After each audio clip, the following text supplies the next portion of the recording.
একদম zero zero করে কাটতে হবে, কোনো এই রাখা যাবে না।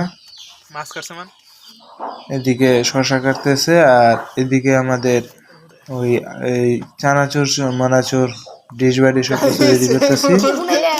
তারপরে বুন্দা থেকে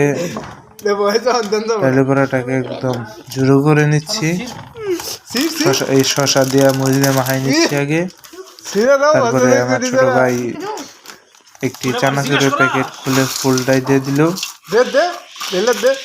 চানাচুরের প্যাকেট দেওয়া শেষে চানাচুরের প্যাকেট দিয়ে তারপরে সবকিছুকে আবার আউলিয়ে নিচ্ছি।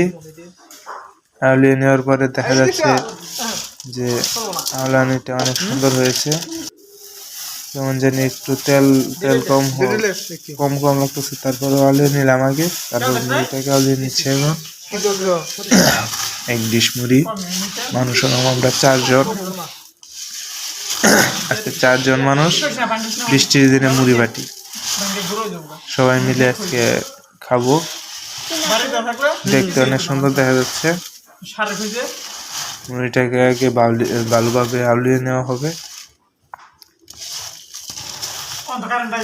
ডিশের মধ্যে মুড়ি আগে ভালোভাবে, তারপর দেখা যাচ্ছে তেল একটু কম হয়েছে। এখন তেল দেওয়ার জন্য বড় এক বোতল আনছে, বড় এক বোতল ধরে তেল একবারে ঢেলে দেওয়া হবে মশমশা হওয়ার জন্য। সরিষার তেল খাটি এখন প্লেটে ভাগ করা হচ্ছে। সবার ভাগে সমান সমান দেওয়ার জন্য আমরা এর প্লেট ব্যবহার করেছি, পাতলা প্লেট ব্যবহার করেছি। ওয়ান টাইম ব্যবহার সবাইকে দেওয়া হচ্ছে, আরেকবার করে পাবে সবাই। তুই তো কইছিলিস তুই বলে ভাতই খাবি না।